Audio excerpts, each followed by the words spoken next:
Yoga for healing. What's up, what's up, what's up? We're going to tap back in and see what's in the energy. See what the ancestor spirit guides, how they want to drag these mofo today. Let's see what they got to share. Because you know there's a lot of energies that just ignorantly thought that they were controlling and manipulating those that are already in control of themselves. Meanwhile, those that thought they were manipulating and controlling have no control over themselves and has lost their protection. Meanwhile, they think they can still slither their way around and blend in and creep around, although they're under adjudication, receiving karma, and have enough for the rest of this lifetime to think about and work on paying off. What is it that we need to let these karmic energies know? Other than it's been over. You get no other chances. You chose, and don't expect us to weep for you. And those that have been in the actual war, they understand that statement. There's no mixed signals. Either your emotions are blocked and under control and clear, or they are blocked and foggy, and you're messed up. And there's no, well, she told me, well, he said, and well, they. No, baby, because it goes back to you, the one that made the final say for yourself. Not how and who persuade you, because you had to give yourself the last word. So let's stop the childish crap of she said, he said.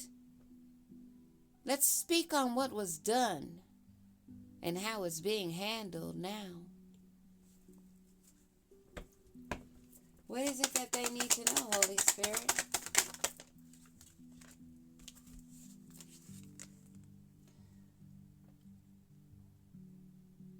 Stress and hopelessness in reverse. This is what they had planned for you, for me, for us. They had it planned for us to be stressed and hopeless, feeling as though we're sinking into a deeper darkness and despair because we'd be so lonely by now and falling apart. That we'd have so much turbulence and tension that we would cause arguments and have so much confusion. We would look as though we were delusional. But see, this isn't happening. You're not stressed. You're not overwhelmed. You're very much not feeling hopeless. You're not sinking in despair. There's no turbulence.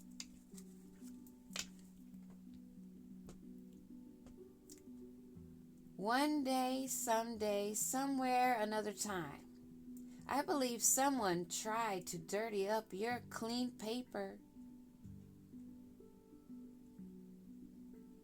Somebody that wanted to walk in your footsteps, they tried to copy it.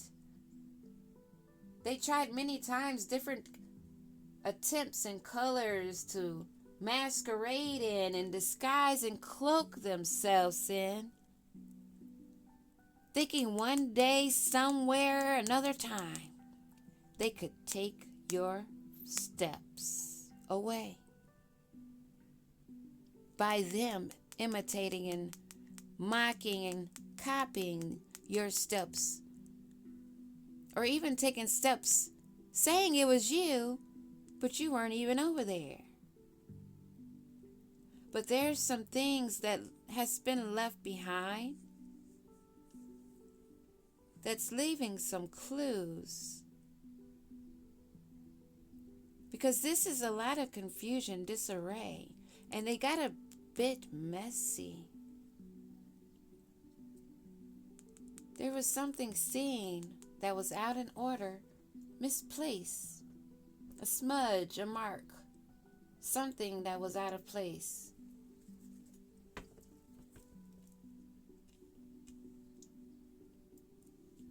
Maybe because you are not hopeless, you're not sinking in despair, and you're not stressed.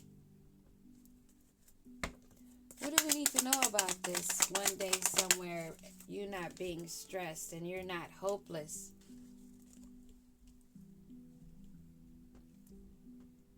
Yeah, the one that wanted to copy your steps is someone that has been holding on to you, clinging, obsessing, and spying.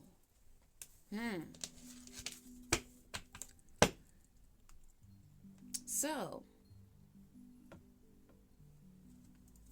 they're clinging. And they're also suffering the consequences of their choices, of the depths, of the consequences.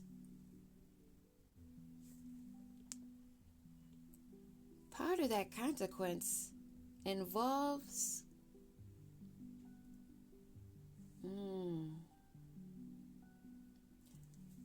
something they bound themselves to, but it wasn't on a sturdy foundation. Oh my goodness. I'm just gonna say it. I'm picking up. I'll use without words. Look at the video. Around the neck, chair, rope, the shadow upon the chair. Use your imagination of what I'm picking up. Because what they were sending you is where they are. They thought they were going to switch positions and be walking in your footsteps, being you.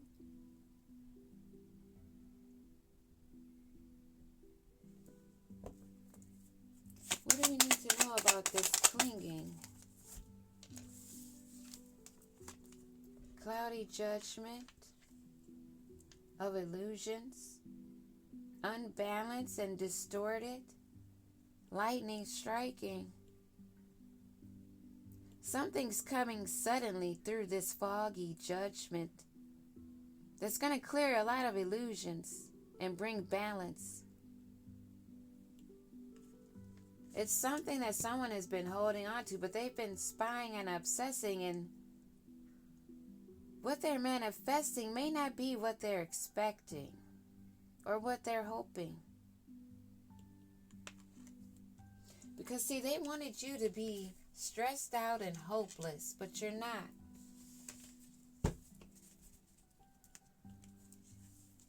Someone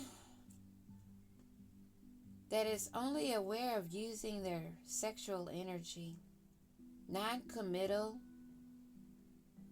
They like to go against the grain, that type of black sheep. The forbidden nature of rebellion. Not the black sheep that is going against the grain, but staying stress-free, staying hopeful, and moving away from things that don't serve them. Those black sheep. Do you see? There's two kinds. You can be the rebel black sheep, the kind that are going against the grain for the better good. Or you can be the kind that's going against what's already aligned.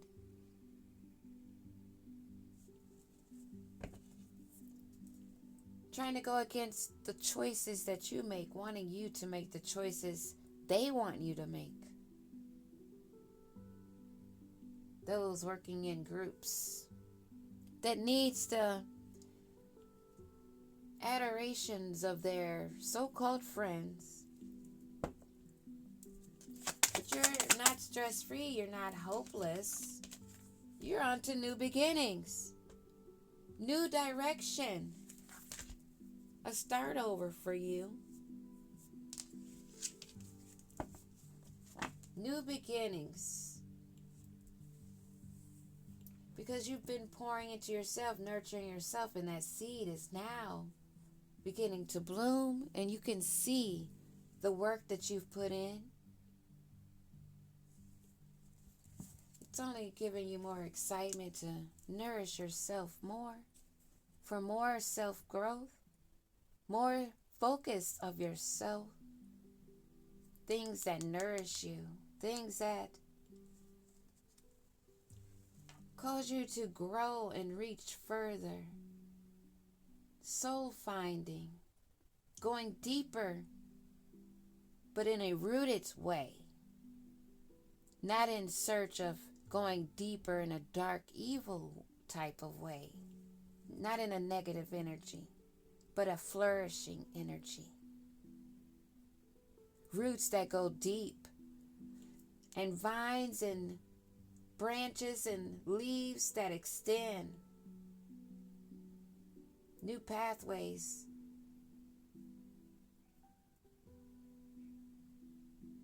More ways of reaching that growth. While they're holding on and obsessing, spying, they want you to be receptive and vulnerable. They want you to have that cloudy judgment. They want you to be in an illusion and be obsessing over them. Damn. What is that, to wish for someone else to be fantasizing and wishing of you so that you could deny them? This is what they're wanting to manifest. And it's causing them to be unbalanced because they're not getting what they want. That empathy that they're getting of that empath is not vulnerable.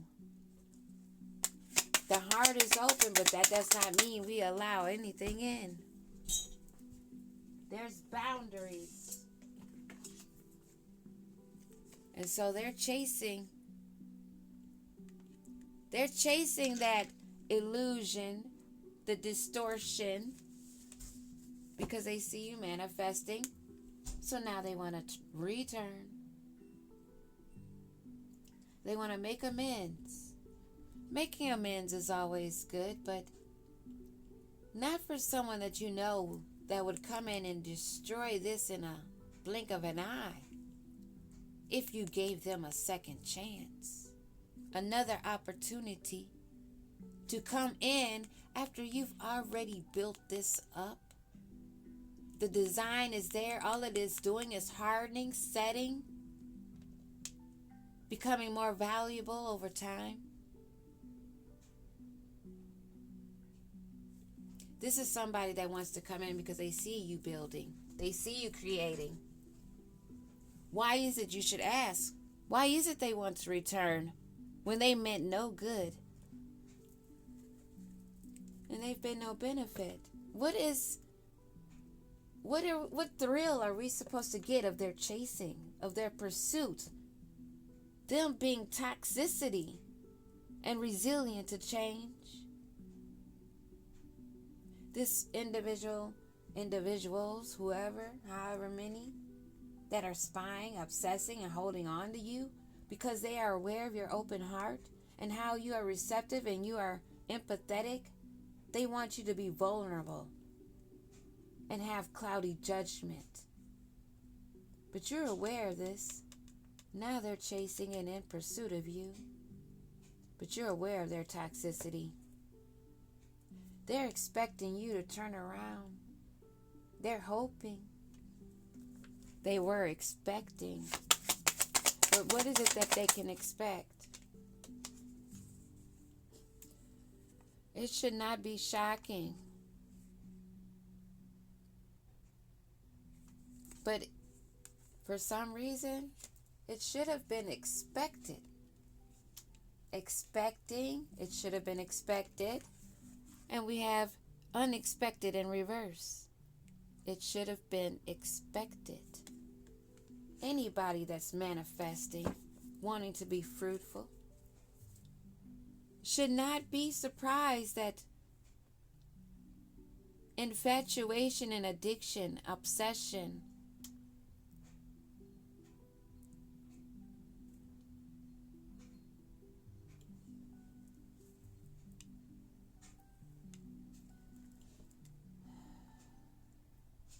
those are things that are surface level, temporary, and low vibration. You can adore, but infatuated, being addicted, being obsessed with anything. Come on now, we all know. Something sweet might taste good, but that doesn't mean you keep on having it over and over and excessively, that it won't turn bad for you.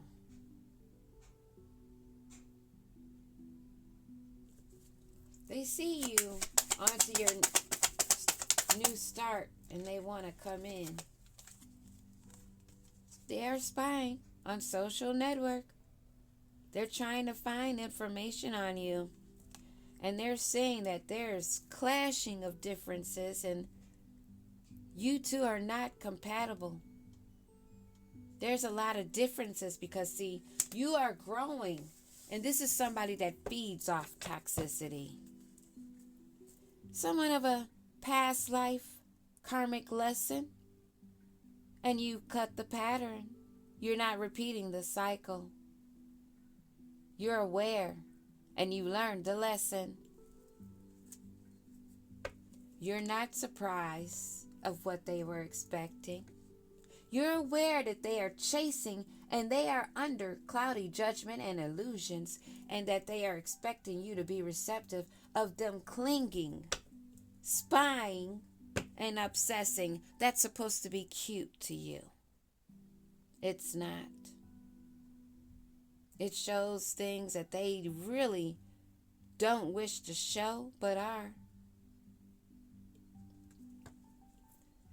This is another part of those differences, that incompatibility, and them spying, not doing the real work, wanting you to be in despair and feeling hopeless, that you would run and cling to them, is what they wanted. And that you're not doing that may be shocking to them, but it shouldn't be. What do we need to know about this chaser? Blocked from having a commitment, a promise of fidelity, because they are cursed.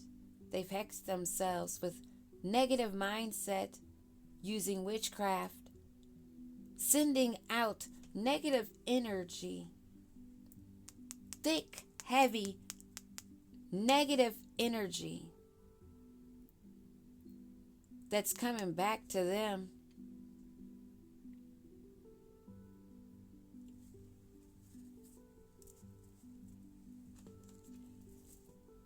The answer is no to having a commitment to someone that has a new start, that you're spying on in conflict. I don't think the Holy Spirit needs to make it any more clear. And there's no need to define if it's a King of Wands or a Page of Wands, because it's all about the energy. What energy are you sitting in? It doesn't matter what title it is. There are those getting a new start that are being spied on, and then there's those others that are still being blocked from that commitment, that needs to realize and accept that they've already made their choice. Peace.